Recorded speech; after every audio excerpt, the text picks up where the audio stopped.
انت كنت ولد ملتزم ومؤدب وابن ناس، ودلوقتي بلغت، ودلوقتي انت بتعمل حاجات غلط كتير ومحدش حاسس بحاجه، ومعتمد ان بابا وماما شايفيني لسه كويس، وان هم ما يتخيلوش اللي انا بعمله، مش هيصدقوا حتى لو حد قال لهم، وانا خاربها ومحدش حاسس بحاجه، وانا مش عارف اعمل ايه دلوقتي. لازم تعرف ان انت في حد شغال عليك، وانت زبون دلوقتي، ما تبقى الساذج. الشيطان شغال عليك وبيلعب على ان الدنيا سريه لغايه دلوقتي ومحدش حاسس بحاجه، بس هو قاعد يبوظ يبوظ يبوظ لغايه ما انت هتبوظ خالص، وبعد كده فجاه الناس تكتشف بقى بعد ما الدنيا باظت خالص وانت مش عارف ترجع. في ساعتها بقى تروح سايب الصلاه وسايب القران وسايب كل حاجه، وتظهر بوشك الحقيقي بقى لاهلك وللناس، ويكتشفوا مره واحده ايه ده ابننا، ده اللي ربناه، ده اللي تعبنا فيه، حسبنا الله ونعم الوكيل. وتبتدي امك بقى تزعل وتدعي عليك ومشاكل سودة. طب انا ليه استنى اللقطه ديت؟ ومعلش انتوا كلكم عارفين في شباب بقى وصل المرحله دي خلاص، في واحد عدى واتفقس واتعرفت وخلصت وهو طالع بوشه بقى خلاص. انا كده ابوه وامه عارف انه بيشرب سجاير ومعاه فيب شاريها ومخبيها طلعها في الدروس بس، وعارفين ان هو ما بيروحش الدروس، وعارفين ان هو في البلاي ستيشن مع اصحاب بيشربوا وهم بيلعبوا، قلبوا في موبايله وطلع فيه اباحيه، وطلع بيكلم بنات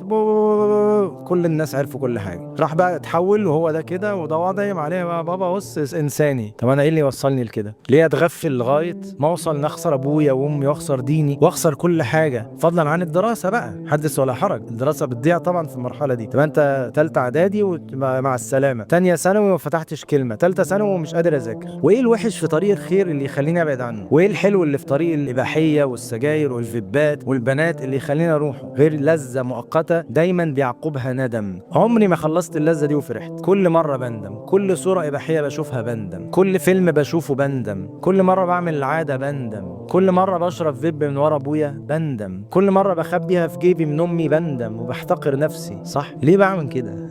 سؤال منطقي ليه؟ وفي نفس الوقت كل حاجه، في ناس كتير بيدعوني للخير، منطقتي وابويا واهلي وامي ملتزمه واصحابي فيهم ناس خير والشيوخ حواليا، انا ليه بقاوم؟ وليه بقاوم دعوتهم؟ وليه بقف ضدهم؟ وليه انا بخبي؟ طب ما ارجع، انا لسه فيها، انا صغير في السن بس انا عقل كبير، انا بفهم، انا بيتلعب عليا صريحه، انا مش مغفل، انا في حد شغال عليا، والشغلانه دي مش هتقف عند الحد اللي انا فيه ده، الموضوع هيكبر، ولو ما وقفتوش دلوقتي هيكبر لما لا تتخيلوا. معلش الشباب، الفيب جابت مخدرات عند ناس، والاباحيه جابت حاجات حقيقيه بعد كده، اسف في الكلمه، في شباب بداوا يعملوا حاجات مع بعض، شباب مع شباب. انت فاهم ايه اللي كان بيصلي في المسجد من سنتين بقى شباب مع شباب؟